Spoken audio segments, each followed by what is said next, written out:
I'm excited to have with me today the Canadian band Stone Poets, and they're here today to talk about their successful music career and what is next for them. Welcome to the show. Thank you. Cherelle, Thank you. Mark, and Scott. All right. So Thanks for having us. No problem. Excited for you excited. guys to be here. And so the band Stone Poets was formed in 2011. Mm-hmm. So how did that come about? Well, we always love Scott to talk about this story because he does it so eloquently. That's all mine.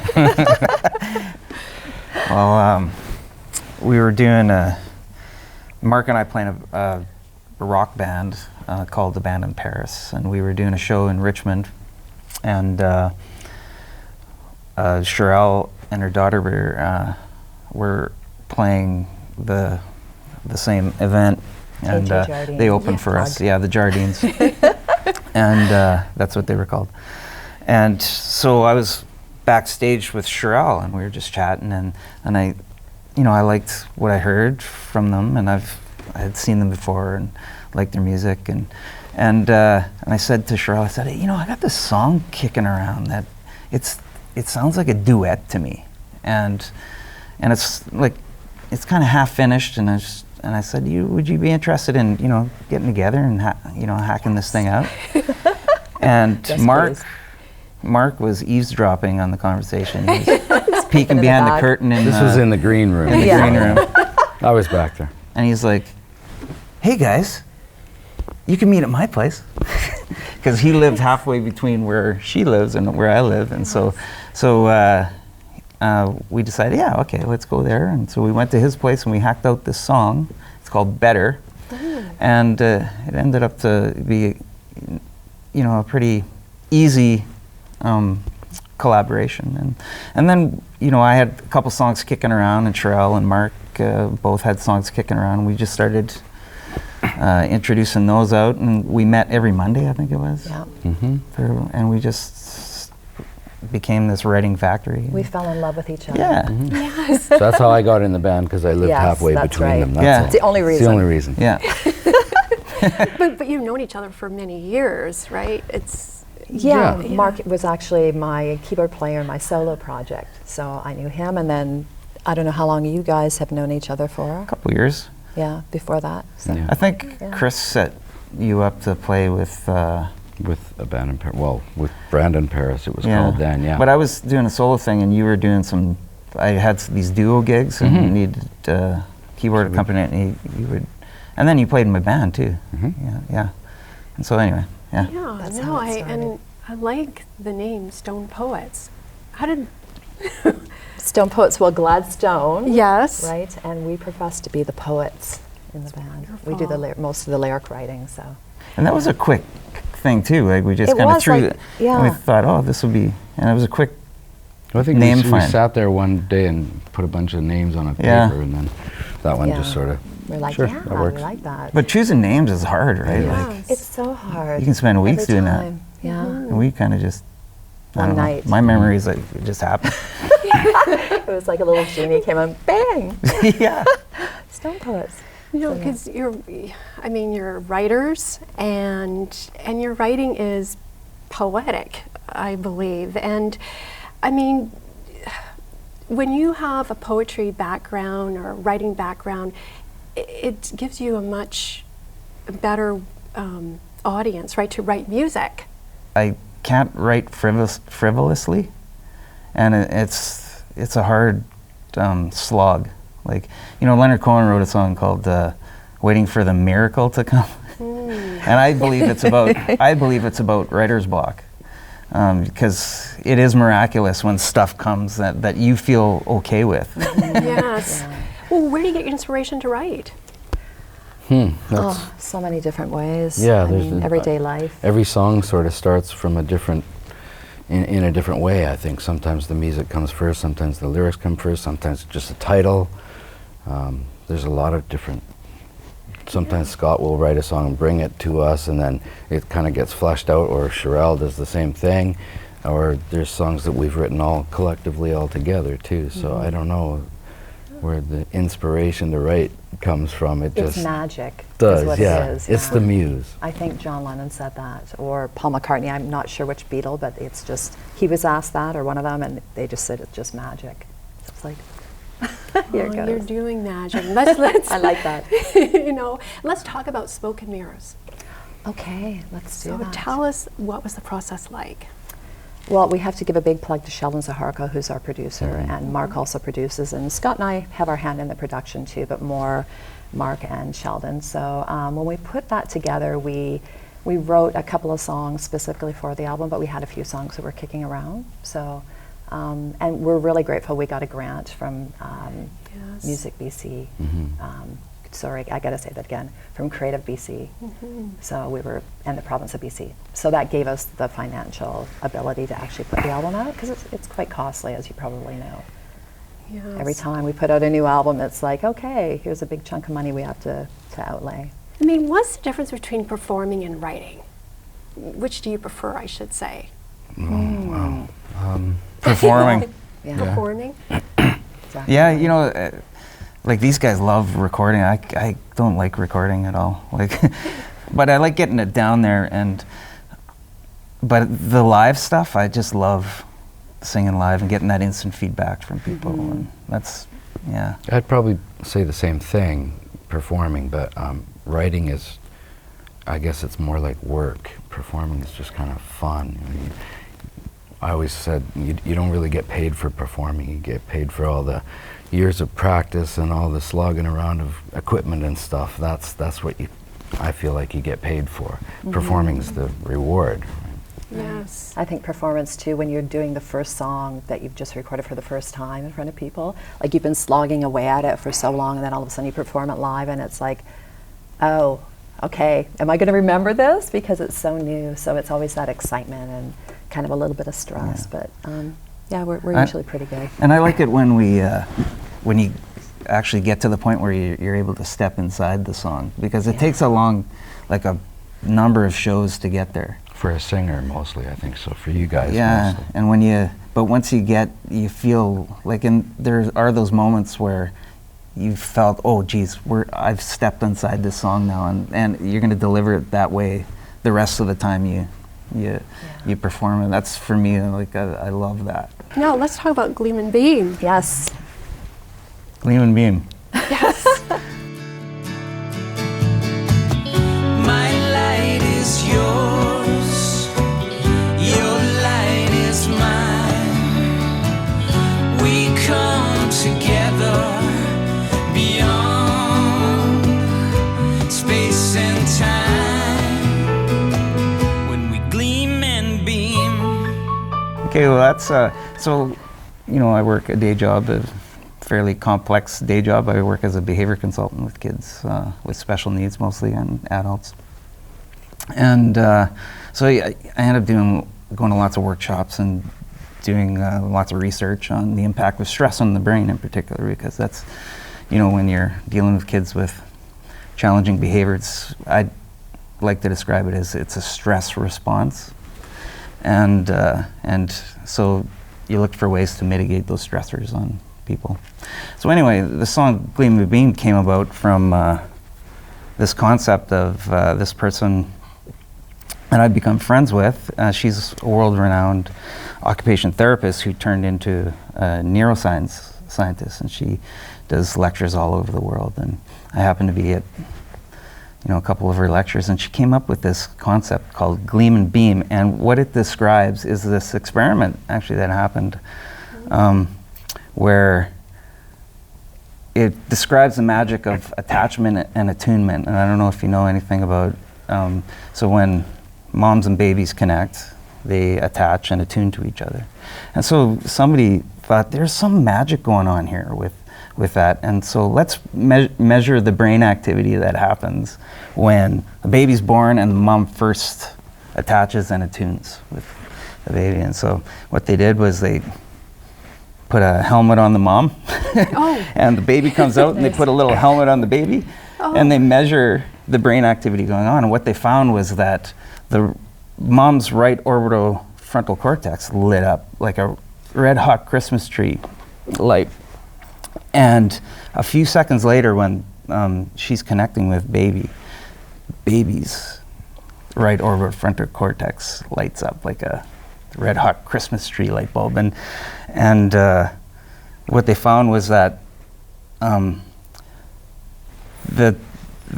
depending on the intensity of the connection, it's the intensity of the light was just as was strong, but baby's was corresponding to mom's at the same level. And so it's like, say mom is going through some depression, wasn't able to connect at that moment as much, the light was less. And Kim, her name's Kim Barthel, she characterized this phenomenon, this magic phenomenon of connecting with each other as Gleam and Beam. And so that's what the song's about. Awesome. And it's really, even in talking about this too, you know, it's, I mean, this is healing, music heals, and did you want to take a talk? Oh yeah, awesome music project, exactly, yeah. I guess Eric Alper's doing a lot of promotion right now for the writers on this book. So I've yet to actually dig into it, but it would be really nice to actually talk to the authors about Gleam and Beam too. So. Yes, because your music heals, and there's a deep message about like the Great Divide we want to talk about next. And so how did you get the inspiration to write the song The Great Divide? The Great Divide, well, it's one of those things where we were going to Nashville. So we wanted to get together with Leanne and Daryl Burgess, who are prominent writers down there. And so we were, of course, visiting AJ when we were down there, which was really nice. But we went in with the concept of the song, The Great Divide. And I think, here, I'll pass this on to you guys. The whole idea behind it is there is such a great divide among people right now, especially in the U.S. And we don't really need to get into all the politics of it, but you know, it's pretty scary down there. And so we wanted to write a song that was basically talking about how deep that divide is, and that it's kind of time for people to kind of look at each other and say, maybe we can change some of those things if we listen to each other. And so poor Mark, he was so sick when we were writing that song, and we were downstairs, and Leanne and Daryl were downstairs with us, and he was lying in the bed in parts of it, and he'd yell out lines and yell out words, and then the he'd rest be of the coughing. time I was just coughing. Yeah, we were both a little bit ill on that trip, but yeah, it wrote itself that night, which was really nice. And it was cool because Daryl just brought his guitar down, and he started doing this really cool riff, and then it just, the song started. So we were really happy with how it actually came out. And then, of course, we got to go in and record it with Sheldon once again, and I can add say all our one magic thing about on that it. song Yeah, too. please do. So Daryl came down and played that guitar part. Man, it was just a couple of chords kind of thing, and that's what we built the verse around. But it was pretty much, I had to figure it out actually while we were doing that. It was almost unnoticeable, but it has a, I don't know if you're musical or not, but like a bar of 4 and then a bar of 3, and they go back and forth, which is weird. Like most songs are just in 4 and stay in 4, right? And so we can dance to it and stuff like that, right? But this 4 then 3 then 4 then 3, and that became how the verse was for the whole song, and it's almost snuck in there. Like you don't notice it. It's not like, wow, weird time signature in that song. It doesn't feel like that. Although we noticed it, and it was kind of hard. I think Scott and I struggled a little bit with it. When they introduced it to me, I was like, and I'm going to Mark, is this a 3/4 thing? And he's like, no. well, kinda. So yeah. It was meant to be, you know. And what do you want your fans to get from your music? Well, I think we can all kind of talk about that a little bit. I think we just want them to really get into the lyrics a lot, you know, and just enjoy themselves and come out and support and, you know, enjoy live music. And we're not just the only band that's out there doing it, you know. So for us personally, for myself, it's just to come out and it's not just about the music. When we put on a show, we also talk about the stories behind the songs. Yes. So that's, You're storytellers. yeah, absolutely. I think the lyrics is a big part of it, but I mean that's these guys. I have very little to do with the lyrics throws stuff. in the But odd lyric. I feel like we're known as a harmony band, so there's lots of harmonies in our stuff. So that's, to me, that's what I hope people get out of it. And that's him. He writes all of the harmonies. All of the harmonies you hear. So that's my thing, but yeah. they're the words. And sometimes the harmonies that he writes, you know, I have a hard time wrapping my head around it, and it takes me a while to actually get it. And we're rehearsing together. I'm like, I don't think I have it yet, and he'll play it on the piano and sing it to me. And he can sing all 3 harmony lines even almost at once. It's crazy. In the morning, so I can sing all 3 parts at once. You can. Actually. Yeah. But you wanted, like the Great Divide, you would like to perform in the House of Commons? We absolutely would, and we've gotten the doors shut on that. They, for some reason, don't want us to come in, but if you're watching right now, people, Yes. we definitely would like to come in, and I think it's an important time, especially with an election. I mean, it's right around the corner. Yes. So, and this is the Canadian elections we're talking about. The American election is coming up in 2020, so I think people might want to take a listen to The Great Divide. Yes. And how does it make you feel when your fans get your music? Like, it brings a smile, of course, but you feel like, hey, a mission accomplished. Yeah. We have one song actually. It's called "I Wish." It's on the first album. Scott brought that to the band, and when we play it, we can count the tears out there. And Make people cry. right, It's we got it. awesome. It's an achy song. Yeah. It's got melancholy, like just Yeah. down to science. And sometimes we even take it out because we don't want to make people cry. So we're like, maybe we won't put it in this show. Well, you know, there's some nights where I kind of tear up when I'm singing it because it's I such know, a personal. he's like, ah. No. Yeah, well, it's a real personal song, so yeah. Yeah, and do you like performing in large audiences or more intimate? Or does it depend? For me, I love the intimacy of a concert. Like we do have some house concerts, and so there'll Yes. be 25 people sitting right in front of us, and I really enjoy that. But I also enjoy the big stage, and I think you can probably talk about that. He plays with Prism, so he plays on large stages all the time. In So I front of might be playing 10,000 people. But it's a different thing because I'm in a band, and I could make 10 mistakes, and nobody would hear that, right? Because it's a full band, and maybe there's up to 20,000 people out there outside, and you know, at a festival kind of thing.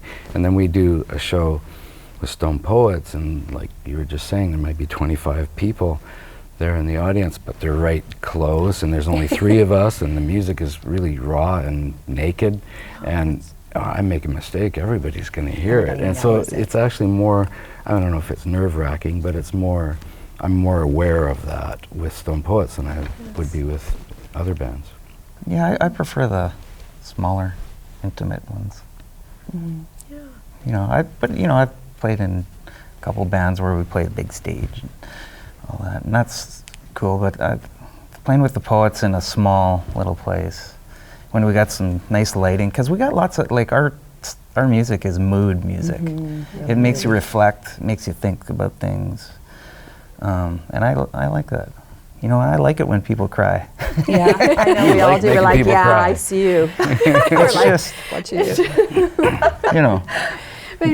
But you know, and it's funny because I remember the first time that happened. I was like, wow, but since then it's happened quite a few times, and it's like, that's an interesting thing. You're moving people. Yeah, well, isn't that the goal of any artist, is to move people? We did that In show. In different We did a ways. show for breast cancer, I think it was, right? Oh, This is quite a few years ago now, and a friend of ours, a really good friend of Scott's, was doing monitors. So he's like sound engineer on stage, and we did that song, "I Wish," and he was crying. And that's Yeah, and raw. I'm looking over going, you're going to make me Yeah, cry. that was a big deal for us. And he's somebody I played in a band with, and he helped me write some of my solo stuff and produce it and stuff, and he was just Jerry Wong. bawling. Yeah, that's great.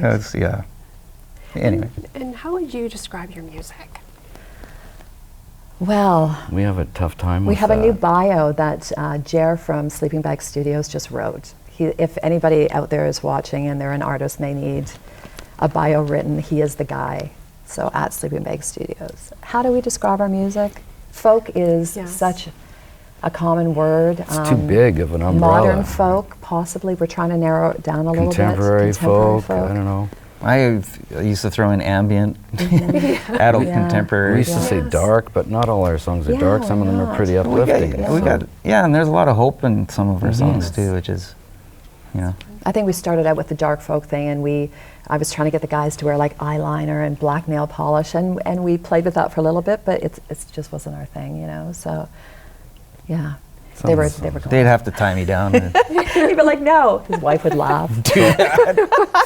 So I don't know. Our genre would probably be about like 12 words long. Yeah. Like Yes. that, you know. It's hard to. Yeah, so but you're moving people, as I said, and you're storytellers. And what is next for you?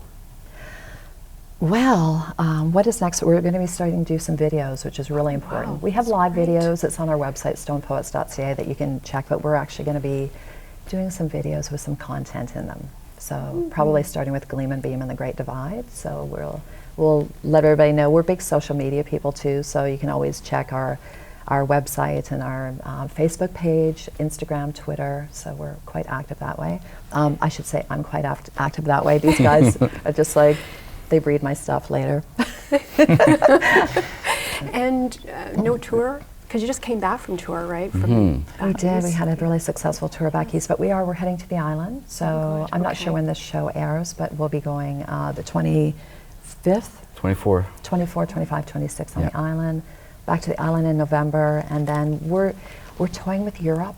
So, but that will be probably end of 2020. That's wonderful. Yeah. We're hoping to go back east in the summer, next summer. Yes. And do a few more shows. So if anybody watching actually is interested in having a house concert, you can get in touch with us on our website. And your album, too, right? Which Check out the album. Yes. Yeah. Well, I want to thank you very much for coming on the show. No, thank you. And I'd like you to come back. We'd love and to. We'll talk more. We'll talk more, we'll chat, and I should have you on my radio show. I would love to. That's Thank you. great. So I have a radio show called Make a Scene Canada, Yes. where I talk to Canadian musicians and people in the industry that are helping support.